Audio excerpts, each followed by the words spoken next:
Bangla Bangla news ২১ চেতনায় সত্য প্রকাশে অঙ্গীকারবদ্ধ। বাংলা বাংলা নিউজে আপনাকে স্বাগতম। ওকে। আমরা অনেকদিন যাবত দেখতে পাচ্ছি গোলাম মামুন নামে একটা ওয়েব সিরিজ চলছে। আজকে এআইবি ফিল্ম ক্লাবের পক্ষ থেকে গোলাম মাহমুদের একটা প্রমোশনাল ইভেন্ট ছিল এবং আপনার প্রমোশনাল ইভেন্টে জয়েন করে কেমন লেগেছে এবং গোলাম মাহমুদ সম্পর্কে আমরা কিছু জানতে চাচ্ছি। আচ্ছা, জয়েন করে খুবই ভালো লেগেছে, কারণ প্রথমত ক্যাম্পাসটা ভীষণ সুন্দর, আর স্টুডেন্টসরা অনেক ভালো আমি বলবো, এবং এরা খুবই এনার্জেটিক। আমার কাছে লেগেছে খুব এনার্জেটিক ইয়াং ক্রাউড।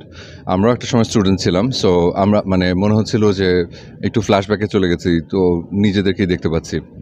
তো খুবই ভালো লেগেছে এবং খুবই আন্তরিক ছিলেন সবাই, এবং খুব ট্রেলারটা যখন দেখানো হলো খুব চিয়ার আপ করছিল।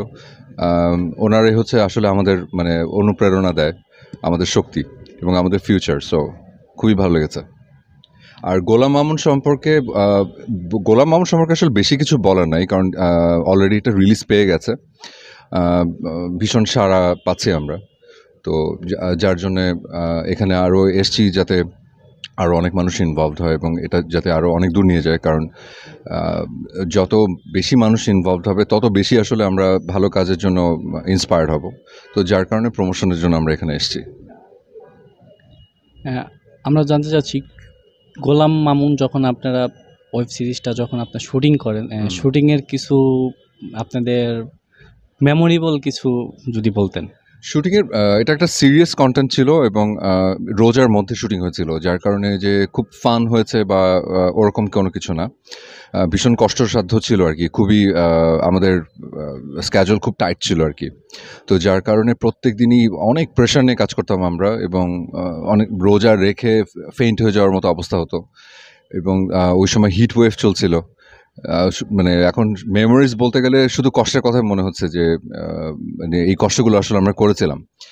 আর ফান বললে ওরকম আসলে কোনো ফান হয়নি আমাদের এই প্রজেক্টটাতে, কারণ ইট ওয়াজ এ রিয়েলি ড্যাম সিরিয়াস একটা কন্টেন্ট।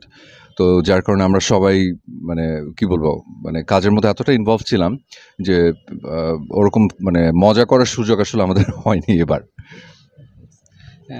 দর্শকদের কাছে কেমন সাড়া পাচ্ছেন গোলাম মামুনের? ভীষণ ভীষণ সাড়া পাচ্ছি। যারা দেখেছেন তারা খুবই পজিটিভ সাড়া দিচ্ছেন, এবং যেটা আমাদের জন্য খুবই একটা ইতিবাচক দিক আমি বলবো।